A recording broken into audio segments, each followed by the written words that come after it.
Olá, amigos que acompanham o blog da Amazônia. O nosso entrevistado de hoje é o Willacy Souza. Ele tem 23 anos, é acadêmico de administração, é ativista político e social, ocupa hoje o cargo de secretário-geral do Diretório Regional do Partido Avante, é pré-candidato a deputado federal e vai nos conceder agora uma entrevista exclusiva falando da sua carreira política, dos seus planos para 2018 e também tocando num assunto polêmico que é o caso Wallace.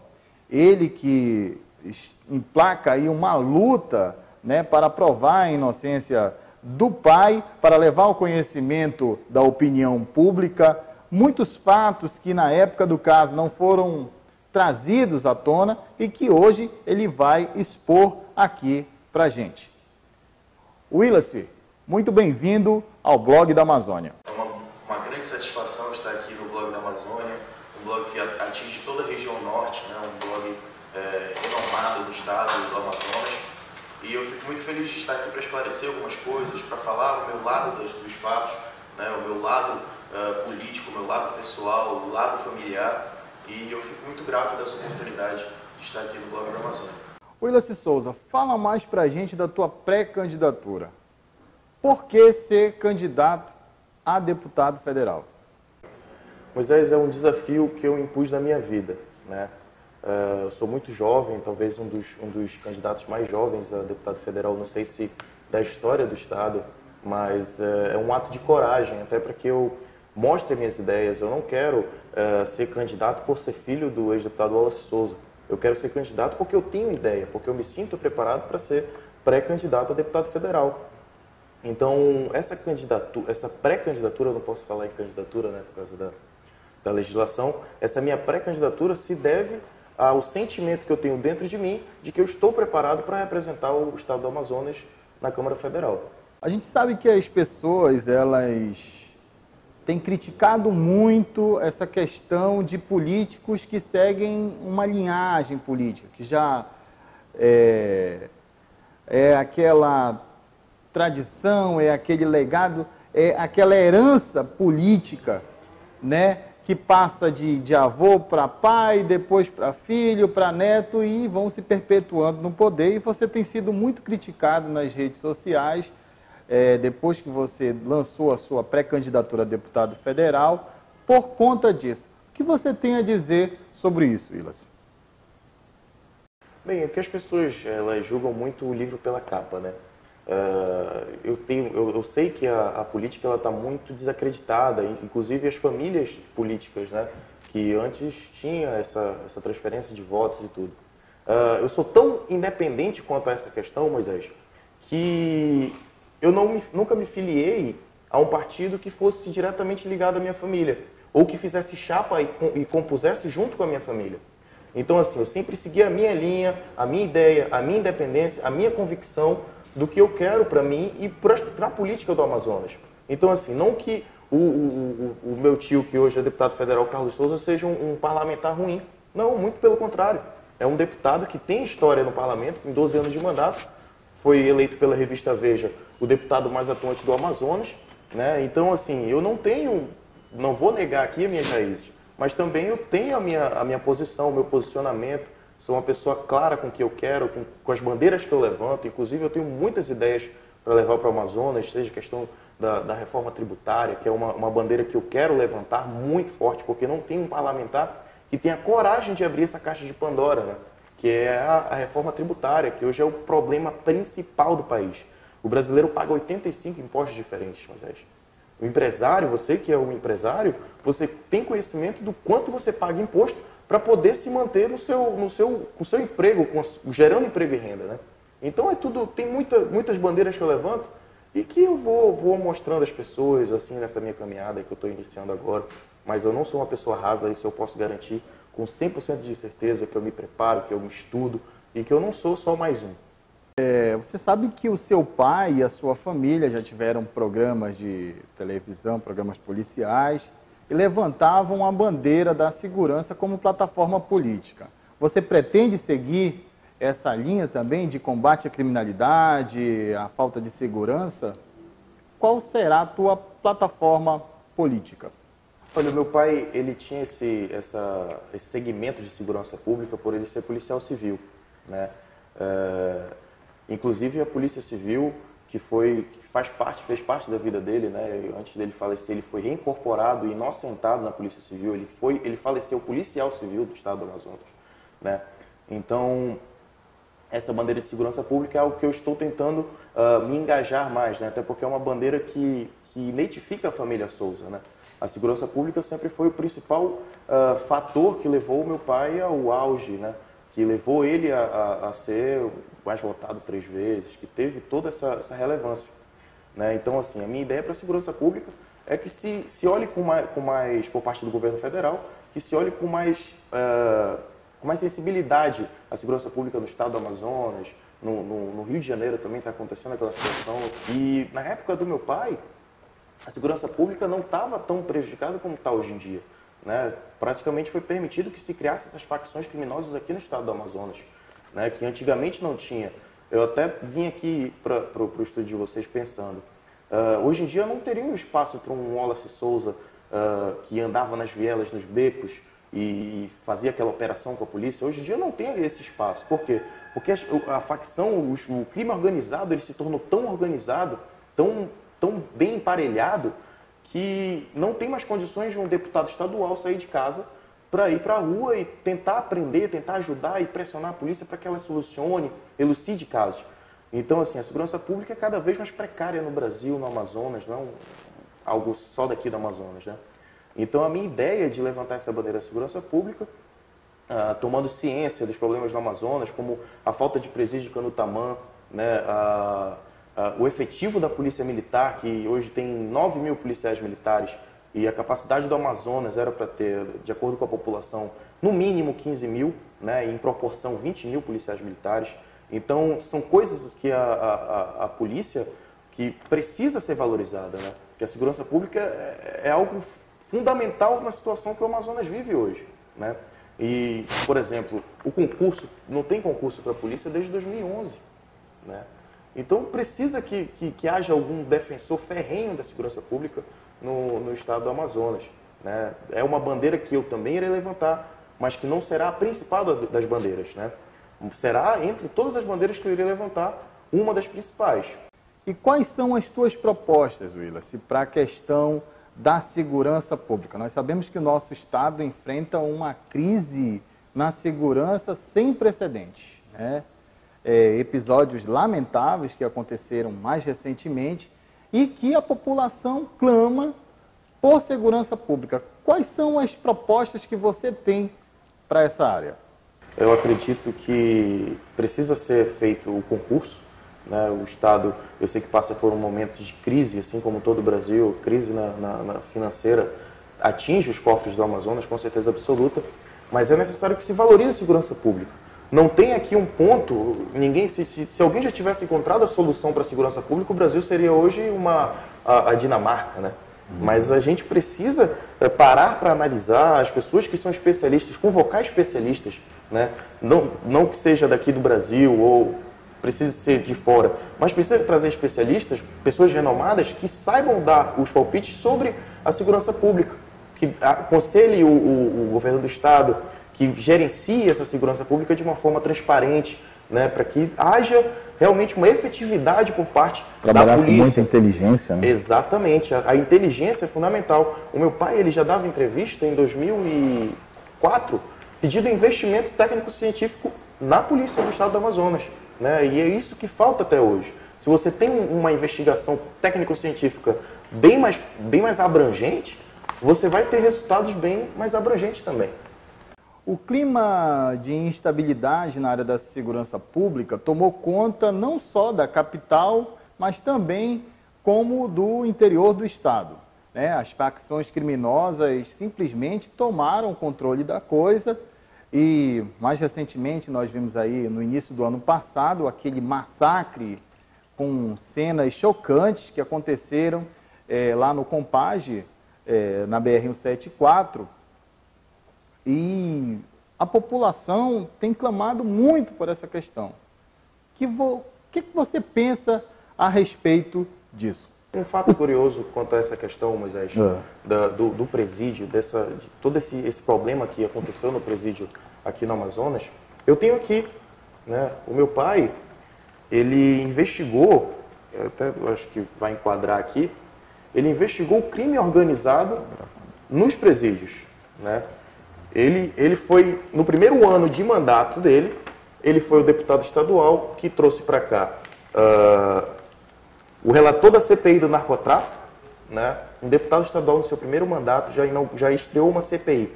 Ou seja, quem é o deputado estadual que teve essa ousadia até hoje? Né? Em seu primeiro mandato, quando você entra, já fica meio acanhado, né? Ele trouxe para cá o relator da CPI do narcotráfico e convocou também o delegado Lacerda Carlos, na época, em 2000. Está aqui o Jornal A Crítica, 1º de abril de 2000, né? Faz 18 anos já, né? E ele já estava ali no combate ao crime organizado. Então, ele investigou os desvios dentro da instituição da Polícia Militar, né? E investigou quem facilitava a entrada de drogas, quem facilitava a entrada de armas dentro dos presídios. Então, ele era uma pessoa muito combativa no sistema prisional, no sistema da segurança pública, e eu acredito que muitas das vezes isso que prejudicou ele, que fez ele criar muitos inimigos, né? Eu tive com você recentemente, agora no município de Rio Preto da Eva, você estava no evento lá do 36º aniversário de Rio Preto da Eva e a gente estava cobrindo. Eu te vi acompanhado do deputado Carlos Souza, que é teu tio, e você tem sido visto muito com ele, inclusive agora em Brasília. Pergunta que eu te faço, vocês estão juntos nesse projeto político para 2018? O Carlos também é candidato a deputado federal ou ele vem para estadual? Qual que é a relação hoje com o teu tio? Eu falo politicamente. Bem, Moisés, ele não vem para reeleição a deputado federal, né? Ele vem para deputado estadual até porque, inclusive a gente estava conversando muito sobre isso em Brasília, agora acabei de cheguei hoje de Brasília com ele, sobre essa questão da distância da família, da distância dos filhos, né? Então, assim, isso me fez refletir bastante de quanto é difícil um cara ser um parlamentar federal, até porque você tem que ir toda segunda-feira para Brasília e volta no fim da semana, né? Então, isso tudo gera um distanciamento da família e gera um abalo psicológico, de certa forma. Uma pessoa que tem uma família, uma pessoa que tem os filhos e quer estar próximo, né? Inclusive, um deputado federal daqui do Amazonas também me disse isso, né? Pô, cara, vi que tu quer ser pré-candidato a federal, tem que ter uma boa estabilidade emocional, porque você chega aqui, você é pressionado. Aquele sistema da Câmara Federal é para quem tem jovialidade. É importante a pessoa ser jovem ali. Porque ali você tem que ter vigor, você tem que ter coragem, que às vezes um jovem tem, né? Porque ele está ali, é politizado, mas quer construir alguma coisa para o país, né? Então eu pude refletir sobre isso, né? Então, assim, o Carlos já passou 12 anos no parlamento, ele retornou agora, ele passou os últimos anos na Jusceia, né, trabalhando bastante, deixou o fluxo de caixa da junta comercial muito mais flexível, muito bom, deixou um caixa bom na Jusceia, fez uma administração ímpar lá na junta comercial. Uma gestão muito boa, né? E voltou para deputado federal agora. Mas eu acompanhei de perto como é difícil ser deputado federal na idade do Carlos. Willace, nós tivemos um período traumático, né, para a vida política do estado do Amazonas, mais recentemente agora com a cassação do governador José Mello. Foram 3 governadores que sentaram na cadeira em menos de 6 meses e isso você sabe que foi um trauma muito grande, politicamente falando, para o estado do Amazonas. E nós também estamos muito mal representados, tanto na Câmara Federal quanto no Senado. Se observa aí que, mais recentemente, um dos nossos senadores teve que se licenciar, e licenciou-se em 2014 para ser candidato a governador, não ganhou, e agora nessa eleição suplementar também veio candidato a governador. O outro nosso senador também veio apoiar um candidato a governo. E a nossa terceira senadora, essa nem se fala, né? Vanessa Graziotin, o papel dela no Senado parece que é só apoiar o PT, defender a Dilma, defender o Lula e simplesmente esqueceu de legislar pelo Amazonas. O que você pensa disso? Qual é o problema dos políticos brasileiros, Moisés? É que eles só trabalham em função da reeleição deles. Os políticos brasileiros, eles não trabalham em função da população. Isso eu ouvi da boca de um deputado federal agora, lá em Brasília. Eu cheguei hoje. Eu ouvi da boca do deputado federal, ele falou, cara, tá tudo errado aqui. Eu conversando com ele, né, batendo um papo com o deputado federal, não é nem daqui. E ele disse, cara, tá tudo errado aqui. Eles só pensam na reeleição deles. Ou seja, o deputado federal, às vezes, ele passa 3 anos sem fazer nada, chega no último ano ele quer começar a mostrar serviço. Né? Não só o deputado federal, todos os políticos. Né? Eles querem só mostrar serviço e acham que agora a população é burra. Que o povo não percebe que o trabalho tem que ser 24 horas, tem que estar mostrando trabalho, senão vão ser esculachados mesmo, né? Muito cobrados, a cobrança ficou mais firme, né? Por parte da população, eles estão de olho aberto. Né? Então isso, às vezes, essa questão dessa estabilidade que a gente vê, que nossos representantes eles estão só focando em voltar para o poder, como foi o caso desse senador que saiu do Senado para ir concorrer a governo, né? Concorreu em 2014 e agora concorreu em 2016. Isso mostra que ele não quer estar ali onde o povo colocou ele. Ele quer voltar para o poder. Entendeu? São 8 deputados federais aqui e a questão da distribuição das emendas, às vezes muitos municípios, por não fazerem parte do reduto eleitoral daquele determinado deputado, acabam ficando de fora e quem acaba prejudicando o povo é a população. Prejudica a população, porque nós percebemos que o político ele não trabalha com a finalidade de ajudar a população. Isso é um fato. Entendeu? Não tem como a gente chegar aqui e falar, o político trabalha assim, ele trabalha a favor da população. Porque o que está acontecendo hoje no Brasil está aí, está escancarado, todo mundo está vendo. Entendeu? Então precisa ter uma clareza nas ideias do político, na vontade dele, o que ele realmente quer, né? E acima de tudo, transparência no trabalho. E o que o Willis pensa para mudar ou tentar ajudar a mudar isso? Cada vez mais transparência. Um político mais transparente. Eu acho que a questão do político que trabalha do primeiro ano de mandato ao último ano de mandato dele, assim como eu estou mostrando aqui do meu pai, não é querer fazer o filme dele não, mas ele no primeiro ano de mandato já criou uma CPI, entendeu? Então eu me baseio muito nessa atitude do meu pai, né? Nesse combativo, dele ser combativo como ele era, entendeu? Então eu acho que um parlamentar ele tem que estar 24 horas em função da população. E a gente traz essa realidade para cá. Você observa agora a nossa Casa Legislativa aqui, estadual. Virou um palco de uma guerra política entre o governo do Estado e a Assembleia Legislativa, e quem sai prejudicado com isso é a população. É a população. É incitando greve, o governo tenta negociar e o presidente, por ser parte interessada também, porque é candidato, já se lançou pré-candidato a governador, e quem acaba, né, sendo prejudicado com tudo isso é a população. Sobre esse assunto, o que eu posso dizer é que a população tem que ser a menos prejudicada de guerras políticos partidárias, político-partidárias. O que tem que acontecer é um consenso entre a população e os políticos. Vamos trabalhar? Vamos trabalhar. E a população tem que estar no pé. Hoje a gente viu uma cena lamentável na Assembleia Legislativa. Eu não diminuo a defesa dos professores, por exemplo, né, o que eles estão lutando. Eles têm que lutar mesmo. Eles têm que ir em busca do aumento deles, assim como os policiais, como a saúde. Todos têm esse direito, né?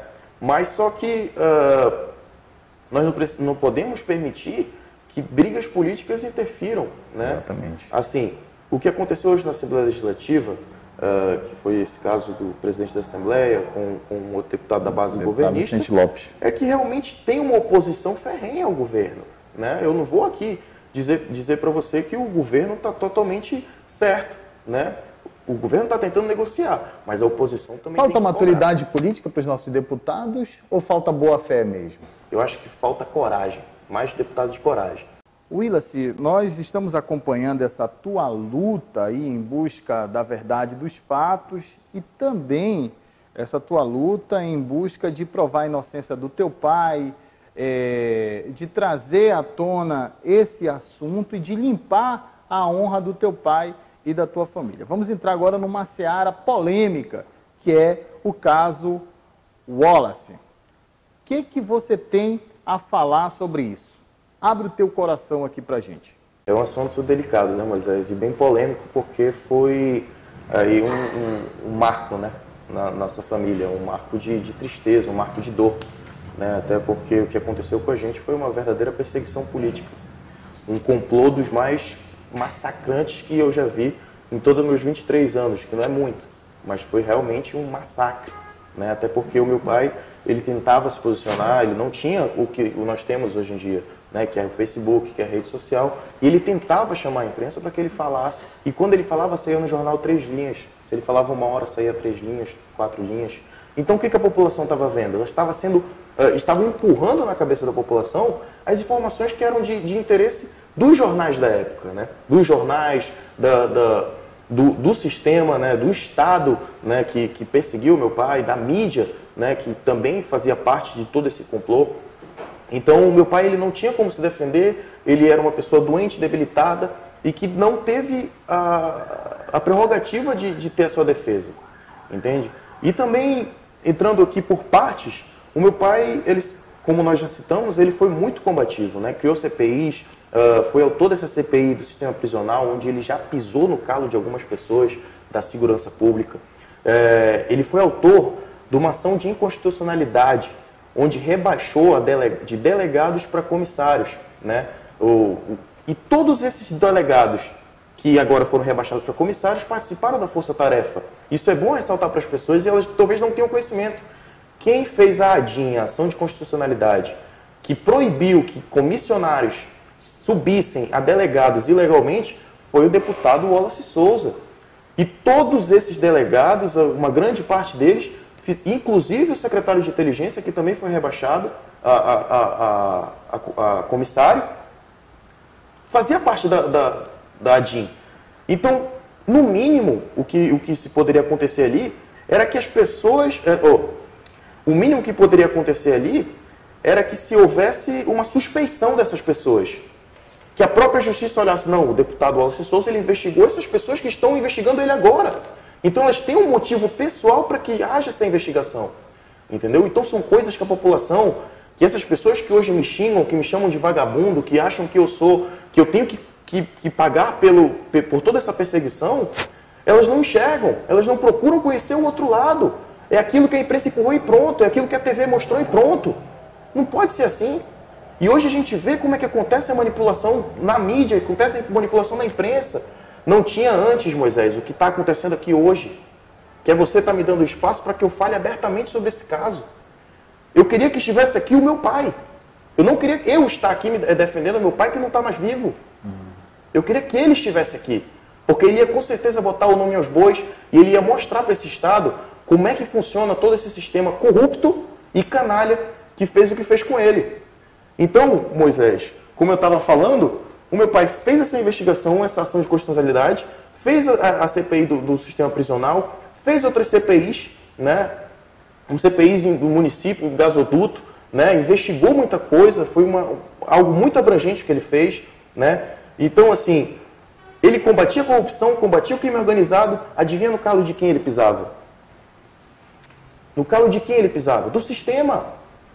Então são coisas óbvias que as pessoas não pararam para enxergar ainda. As pessoas não pararam para analisar o que o Wallace mexeu, com quem que ele mexeu. Por que do dia para a noite o Wallace virou um demônio? Entende? Então são coisas que as pessoas precisam parar para analisar. O Wallace construiu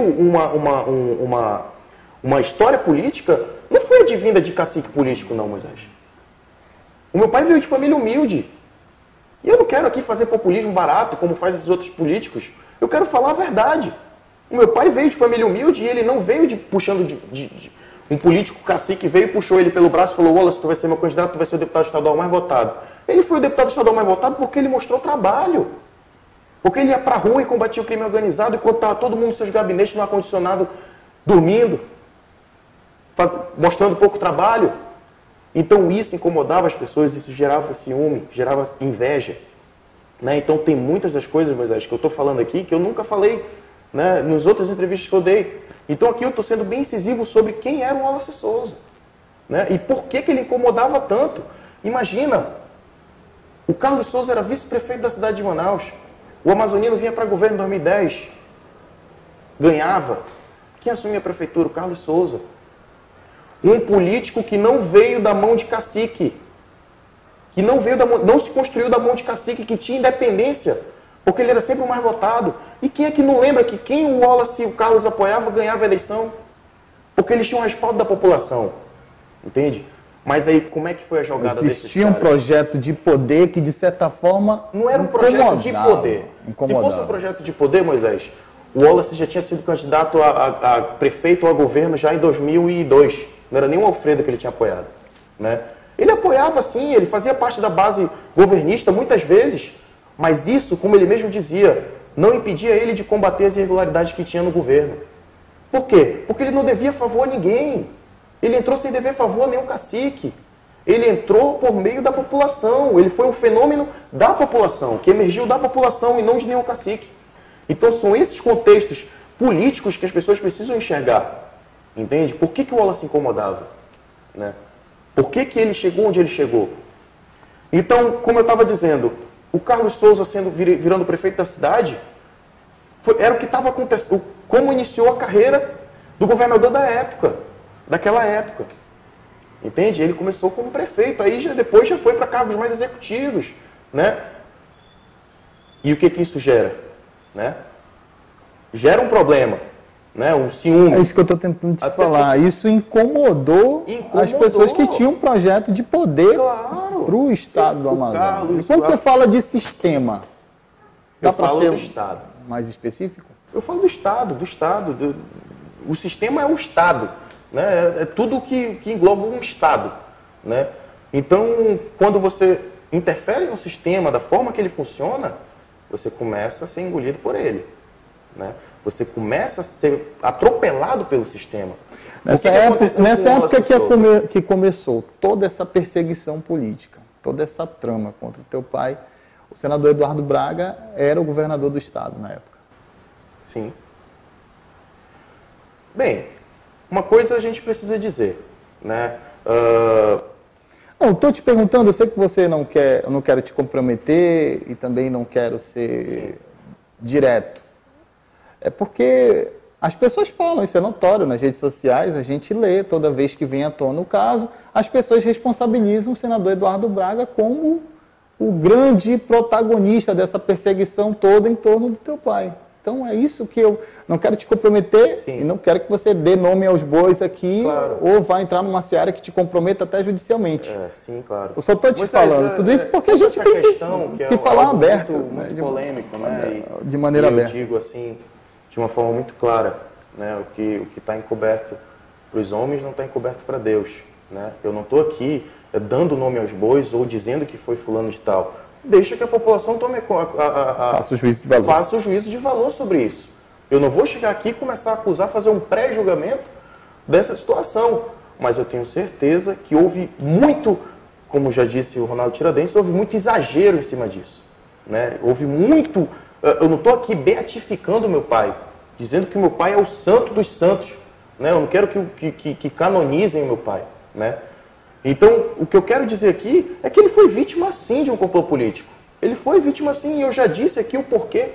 Né? Então, talvez agora, com essa minha fala, as pessoas comecem a perceber, né, o que aconteceu no contexto. Isso a gente está iniciando esse bate-papo sobre esse assunto. Né? E qual foi o resultado? Esses processos, até hoje, eles tramitam na justiça? Para começar. Já foi transitado? Para começar, Moisés. São dois casos que dão início ao caso Wallace, né, que a mídia antes chamava de caso Moa e só estava esperando o Wallace ser cassado para começar a chamar de caso Wallace, que é para martelar mesmo o nome dele. Né? Isso está aí uma estratégia de difamação muito forte. Né? Botar um caso com o nome da pessoa. O que aconteceu? Houve todo aquele circo na casa do meu pai, sendo que ele precisava... de autorização de um desembargador para que se entrasse na casa de um deputado estadual, já começou o erro aí. Né? Entraram no quarto do meu pai. O que aconteceu? Fizeram todo aquele circo, Moisés. Todo aquele circo na casa do meu pai, botando em capa de jornal. Eu não vou mostrar aqui o jornal, mas mostrando em capa de jornal que ele foi preso, que o meu irmão foi preso com R$280 mil, né? e munições. Munições essas que disseram que ficaram no quarto do meu irmão, que ficava com o ar-condicionado ligado 24 horas e que eram para estar, como é que se chama? Enferrujadas as munições. E elas estavam novas, né? Outra coisa interessante, por que não divulgaram a filmagem quando acharam as munições? Por quê? Ninguém sabe. Filmaram toda a casa. Saiu no Fantástico meu pai falando que ia ser secretário de segurança, lá na cozinha da casa. Beleza. Passou um tom ameaçador do Wallace, para manipular a opinião pública. Certo?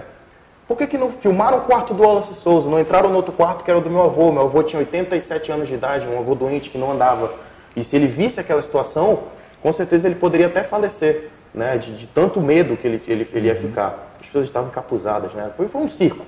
Mas por que não filmaram dentro do quarto do Rafael?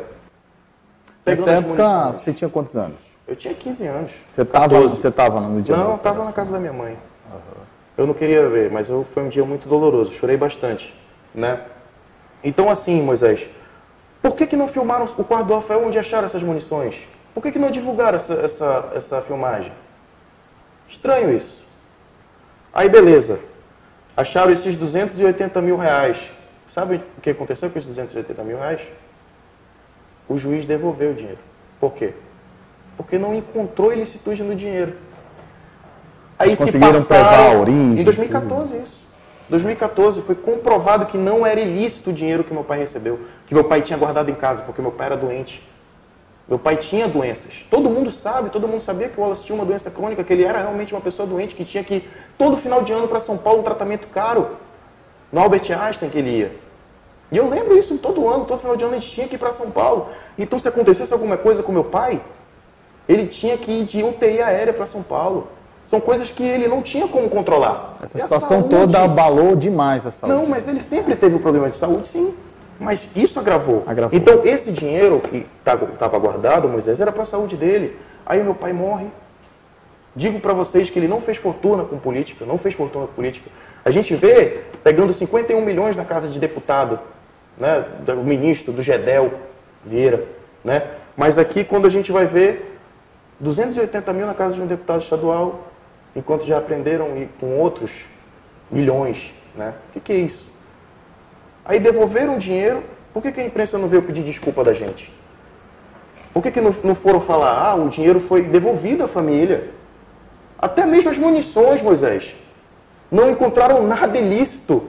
E está lá nos autos. Quase todas as figuras que foram arroladas nesse processo, nesse episódio, hoje estão soltas ou foram inocentadas pela polícia. Sim, exatamente. Na realidade, o maior prejudicado foi só o Rafael. Só foram em cima do Rafael. Então, voltando para essa situação, a gente já desmistifica uma coisa, né? Outras coisas que eu quero citar aqui, que eu não quero também me envolver muito nessas questões, até porque não é uma área que eu gosto de estar envolvido, né? De ficar falando de crimes, é uma área pesada, que eu acho que, né, que traz um certo, né, uma sensação pesada. Mas, vamos ser claros, por que a imprensa não noticiou que o caso lá da 14 já foi elucidado? Era aí que eu queria chegar com você. Como é que ficou aquela situação? Não, por que já não mostraram que já estão investigando outras pessoas? Por que a imprensa não veio pedir desculpas do Wallace Souza, da família Souza que sofreu com isso? Entendeu? Todos esses casos já foram elucidados, Moisés. Todos. Por que ninguém está falando que o Wallace Souza não tinha nada a ver com isso? Quando é que vão dar o espaço para falar que estava errado, pedir uma desculpa? Agora está aí, a população está tacando pau na gente. É algo que acontece. Eu não vou dizer aqui que isso me abala, que eu não me abalo, porque eu tenho convicção que meu pai é inocente, que meu pai foi injustiçado. Eu tenho certeza absoluta disso. E isso não vai me abalar, as pessoas me chamarem de vagabundo, de filho de traficante. Isso não me incomoda nem um pouco, Moisés, porque eu sei quem eu sou. E eu tenho convicção do que eu quero. Entende? Certo. Essa é a minha luta. E eu vou até o fim para mostrar que eu estou certo. Você só vai sossegar quando você... Eu só vou sossegar quando falarem que o meu pai é inocente. É isso que as pessoas e isso está muito próximo. É isso que as pessoas não compreendem. E é isso que as pessoas não compreendem. Eu não quero passar aqui, Moisés, uma imagem rancorosa. Não é um rancor que eu sinto. Não é uma mágoa. Eu perdoo essas pessoas que fizeram isso. Juro para você. Juro para você que eu perdoo. Estavam ali amando de alguém. Talvez a pessoa fosse amargurada, tivesse também o coração amargurado. E fez o que fez, né? Teve um sentimento ruim no peito. Mas a minha sensação, Moisés, a minha busca é por justiça. Quem é o filho que não faria isso por um pai que faleceu, que morreu, que não teve oportunidade de se defender? Quando meu pai ia se defender, quando ele foi solto, que ele saiu da prisão domiciliar, que ele já estava com 30 quilos a menos, com 50 quilos, ele foi direto para São Paulo porque ele não aguentava mais. Já não andava direito, a barba dele estava grande, ele já estava acabado. Ele não aguentou, ele perdeu a luta contra o Estado. Porque meu pai foi vítima de uma perseguição implacável. Ele não tinha como sair de dentro daquela maca, ele não conseguia mais falar. Lá em São Paulo. Não conseguia mais. E quando a gente achava que ele ia se recuperar, quando ele já estava voltando a andar, já estava começando a comer de novo, a Polícia Federal vai lá e prende ele de novo. O advogado falou, pelo amor de Deus, ele não consegue nem se levantar. Por que vocês estão prendendo uma pessoa que não consegue nem se levantar, rapaz? Entende, Moisés? Então são coisas assim que a gente tem que desabafar, sabe, cara? Porque é realmente muito duro. Foi algo muito pesado o que a gente viveu. Algo assim implacável, que era para realmente acabar com meu pai. Porque sabia que se ele voltasse, meu amigo, se ele voltasse, ele ia lotar aquele Zezão, não porque ele tinha morrido. Aquele Zezão não daquela forma que ele lotou, mas de uma forma falando a verdade. Nem que ele morresse depois disso. Mas ele ia falar. Fala da cassação do teu pai. A cassação dele também foi algo bem forte, né? Muitos falaram que ele não ia ser cassado, né? Deram esse sentimento para ele, essa sensação de que ele não iria ser cassado. Mas acabou que ele foi cassado, né? Foi um dia muito triste. Você atribui essa cassação a essa trama? Da perseguição, do fato de querer destruir o teu pai politicamente? A casa não teve coragem de defender um inocente. A casa naquela situação não sabia que ele era inocente. Eles sabiam, mas não teve coragem de bater de frente com o Estado. A casa não teve coragem de defender um inocente. Porque se meu pai tivesse mandato, se meu pai continuasse com o mandato se defendendo com o mandato dele, eu tenho certeza que as coisas seriam muito diferentes. E esse Estado ia ser diferente também. Como eu falei anteriormente, eu estive te acompanhando lá no Rio Preto da Eva, agora esse fim de semana. E o que me chamou muita atenção, depois que a gente desceu para o balneário lá, na solenidade lá do aniversário da cidade, foi as pessoas te abordando o teu tio Carlos Souza. E o que me chamou mais atenção também foi uma senhora, né, que foi até você, até o Carlos, para agradecer o que ele, né, o que o Carlos e o teu pai fez por ela no passado, salvando a vida da irmã dela. Eu queria que você falasse do lado humano do Wallace Souza, do pai Wallace Souza, do ser humano Wallace Souza, do ativista social. Eu queria que você falasse desse lado do teu pai. Olha, esse lado é um lado que me orgulha muito. É o lado humano, o lado coração do Wallace, né? Porque ele sempre foi muita emoção, né? Isso era o que era uma das maiores virtudes dele, né? Que ele ajudava as pessoas, né? Que ele tinha a força dele, né? Ele tinha aquela, além de ser um deputado estadual, ele tinha como chegar, por exemplo, com um empresário forte e, pô, tem esse pessoal que está precisando aqui. Ele nunca negou que isso também ajudou ele a chegar onde ele chegou. Ele nunca negou isso. Ele nunca negou que o programa tenha ajudado, mas realmente ele ajudou muitas pessoas. E qual é o mal em ajudar pessoas? Por que todo mundo se incomoda com uma pessoa que dava um sorriso para uma pessoa carente? Qual é o mal nisso? É ele depois virar político? E mesmo assim continuar ajudando? Uma coisa ruim seria se ele ajudasse, virasse político e largasse de mão. Não seria? Então ele ajudava aquelas pessoas, né? Então são milhares de pessoas que, inclusive, muitas dessas pessoas a gente perdeu o contato, né? E eu gostaria até de convidar essas pessoas para que elas apareçam, para que elas dêem os seus depoimentos, porque eu estou aqui numa luta quase que solitária, de mostrar que meu pai era humano, né? Que meu pai não é aquele monstro que criaram, que a imprensa criou sobre ele. Ele ajudou muita gente, colocou muita gente em institutos de dependentes químicos, e tem gente que comprova isso. Não sou eu quem digo, tem muitas pessoas que podem aparecer e falar, olha, o Wallace me ajudou com isso, o Wallace tirou meu filho das drogas, né? Conseguiu me dar, sei lá, uma coisa tão básica que pra gente é tão básica, uma geladeira, alguma coisa assim, coisas assim que as pessoas precisam de necessidade básica e que aquilo foi importante para ela. Né? Conseguiu um tratamento caro para mim em São Paulo. Imagina você ter um filho que está ali praticamente entregue, né? E você precisa custear um tratamento caro em São Paulo, vê um homem, um programa de TV mesmo, e consegue arcar, e você vai com os empresários, com amigos empresários. Que mal que ele fez em fazer isso? Ajudar as pessoas a se sararem, ajudar as pessoas a ter uma dignidade de vida? Isso é ruim? Não é ruim. É ser uma pessoa boa, uma pessoa de caráter, uma pessoa que tem índole. Isso nunca fez ele crescer. E quem conhecia ele sabia que ele estava sempre na periferia da cidade. Queria encontrar o Wallace Souza, vai para a periferia da cidade. Todo mundo sabe disso. Meu pai não ia para restaurante chique. Meu pai odiava restaurante chique, ficar no meio da socialite. Ele nunca se envolveu com isso.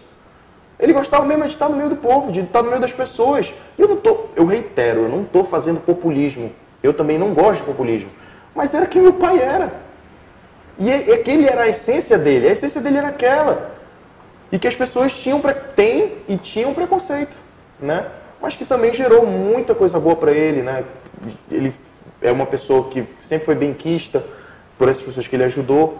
Então isso hoje, graças a Deus, reflete para mim, porque também aparece muita gente que fala, olha, teu pai me ajudou com isso, como esse caso de Preto da Eva, né? Teu pai me ajudou com isso, com aquilo.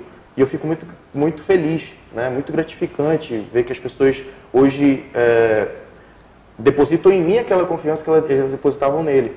Então eu me sinto no direito de também continuar esse legado que ele deixou de ativismo social, né? Que, como você mesmo diz, que foi uma das principais bandeiras dele nesses mais de 15 anos de vida pública dele, né? Willace, nós não queremos transformar essa entrevista aqui em algo sensacionalista, jamais. Mas eu queria que tu falasse, eu sei que isso daí é muito difícil para ti, do lado do pai. O meu pai, eu acho que eu não tenho nada a reclamar. Claro que ele sempre foi um pai muito ausente, né? Assim, mas ele nunca deixou faltar carinho, né? Quando ele estava presente, porque ele trabalhava muito. Então, ele saía às 5 horas da manhã, eu ia para aula às 6, 6h30, ele já tinha saído, né? Ele saía sempre muito cedo, ele acordava muito cedo. Então era muito difícil de eu encontrar às vezes meu pai, eu encontrava ele às vezes no fim da noite já, a gente jogava um videogame, né? Eu juntava meus irmãos todos, ele gostava muito de jogar videogame. Então juntava, reunia os filhos todos e a gente se divertia um pouco, né? Isso toda semana a gente fazia, nem que fosse uma hora e meia, né? Então assim, ele era um pai bom, pai presente, que todo domingo não podia faltar, ele tinha que estar com a gente, né? O domingo era o dia sagrado que ele não fazia mesmo nada, né? Era o único dia que ele tinha de descanso, né? Então ele era um pai que eu não tenho nada a reclamar, um pai que também me ensinou a ser homem, né? Que chegou comigo e falou, olha, tu também não pode ser assim, assim, assim, tem que seguir isso, isso, isso, tem que ser uma pessoa boa, uma pessoa de boa índole. Até porque o meu próprio avô, ele também era muito rígido nessas questões, né? Então o Wallace pai, o Wallace humano, pai de 4 filhos, né? Era um pai exemplar. Não tenho nada a reclamar do meu pai. Ele sempre foi muito carinhoso, chamava a gente para assistir filme lá com ele na cama dele, mesmo que não coubesse todo mundo. Então era um pai que pouca gente conheceu, né? Que pouca gente viu a não ser a nossa família, né? E que eu acho interessante que as pessoas conheçam, porque foi um lado pessoal meu que eu tive, assim, a melhor parte da minha infância, né? Que foi ao lado dele, as coisas que a gente fazia junto, né? A última recordação que eu tenho nossa é a gente no quarto dele assistindo a final da Libertadores em 2008 do Fluminense. Ele era Fluminense fanático, né? Então a gente reunia sempre nos jogos do Fluminense, a gente perdeu.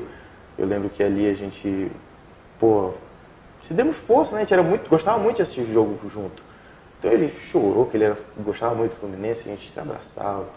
Então era uma época muito boa, né? A gente se juntava para assistir jogo do Fluminense, não podia faltar. dava o jogo do Fluminense, a gente tinha que estar todo mundo junto para assistir, senão ninguém assistia. Qual o legado que o Wallace Souza deixa para o Amazonas e deixa para a família dele? Um legado de coragem. Acima de tudo, de coragem. Porque ele não teve medo de enfrentar todo esse sistema, né, como eu já disse aqui. Ele não teve medo de ir para cima, de defender as pessoas, de levantar a voz pelas pessoas mais humildes, que é isso que falta hoje em dia, né? De levantar a voz contra o crime organizado, né? Então é um legado de coragem, de ser destemido, porque ele era destemido, né? Quem é a pessoa que vai embora dentro de uma viela, de um beco, e não sabe se vai voltar para casa, né? Que tem 3 filhos em casa te esperando. Então é um legado que ele deixa para mim de muito orgulho, né? Eu tenho muito orgulho de dizer que eu sou filho dele. As pessoas me criticarem, eu falar que meu pai é isso e aquilo, não vai fazer eu ter menos orgulho dele, porque eu sei quem meu pai é. E eu sei o legado que ele deixou. Então, para mim, a história do meu pai é aquela. E hoje, agora, eu estou tentando construir a minha de uma forma nova, de uma forma diferente, né? Que também não foge da linha dele de ser incisivo, de ser combativo, de ser destemido, de ser corajoso. Então, eu não fujo essa linha. Mas eu sou outra pessoa. Eu não sou o Wallace Souza. Meu nome é Willace Souza. E eu agora quero construir a minha história. A gente sabe que está sendo gravado um documentário com uma equipe de TV britânica, né? E eu queria que você falasse mais sobre isso. Do que se trata esse documentário? O que as pessoas podem esperar desse documentário? Quando é que ele vai ao ar? Moisés, essa é a primeira vez que nós vamos ter voz de verdade para mostrar para o Brasil e para o mundo que o Wallace Souza era inocente. E eu tenho certeza e plena confiança no trabalho da equipe de Londres, que eu não sei onde vai ser veiculado esse documentário, mas eu simplesmente depositei a minha fé ali, né? Depositei a minha fé naquele documentário, porque eu tenho certeza que revirarem esse caso depois de 8 anos, né? É algo que só pode ser um indicativo de Deus. Tipo, vai lá, agora vai, fala. Mostra que o teu pai era inocente. Então eu não titubeei, né, quanto a esse documentário, eu falei o que eu tinha para falar. Demos todas as nossas provas, tudo que a gente tem para comprovar que meu pai era inocente, a gente deu. Todas as nossas munições de defesa do meu pai estão nesse documentário. Então acredito que, como é um documentário muito imparcial, que o próprio diretor me diz, eu não estou aqui para mostrar que o Wallace era inocente ou para mostrar que ele era culpado, eu estou aqui para mostrar a verdade. E Moisés, a verdade é só uma. Não tem outra verdade. Meu pai era inocente. Willace, meu irmão, obrigado. Eu te agradeço. Mais uma vez, obrigado pela entrevista. E agora eu quero que você deixe aí as suas considerações finais para quem está acompanhando a gente aí pelo blog da Amazônia. Claro, com certeza. Eu quero pedir às pessoas para que elas comecem a se inteirar mais dos assuntos, desse assunto que é muito delicado, né? Quando você começa a falar sobre uma pessoa que não foi julgada, que morreu inocente, né? Que não teve direito de defesa, você está lidando ali com um pai, com uma pessoa que teve o seu direito de defesa negado e morreu antes disso.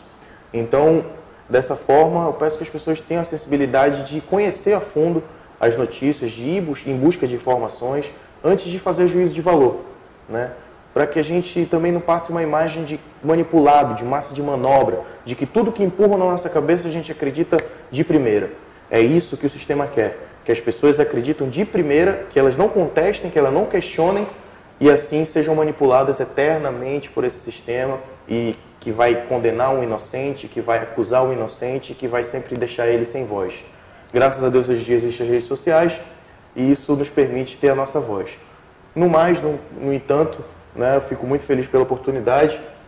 Eu espero que agora, nesse meu início de trajetória política, nessa minha pré-candidatura a deputado federal, eu possa suprir os anseios das pessoas, eu possa dizer para as pessoas a verdade, que elas aceitem também dialogar comigo. Eu não sou uma pessoa má, eu não sou uma pessoa ruim, eu sou aberto às pessoas que contestam a versão do meu pai, para que a gente dialogue, debata. Teve muita coisa entre a gente que não ficou esclarecida de verdade, né? Então, convido vocês para que a gente converse, para que me conheçam antes de fazer juízo de valor e que a gente construa aí uma história nova para o Amazonas, né? Com jovens na política, com pessoas de vontade, de vigor, que tenham vontade de mudar realmente esse cenário político corrupto que domina o nosso país e afundou o nosso país nessa crise. E eu agradeço a você que assistiu até aqui e eu espero voltar mais vezes. Muito obrigado a você que nos acompanhou aí nessa entrevista muito esclarecedora do Willacy Souza aqui para o blog da Amazônia.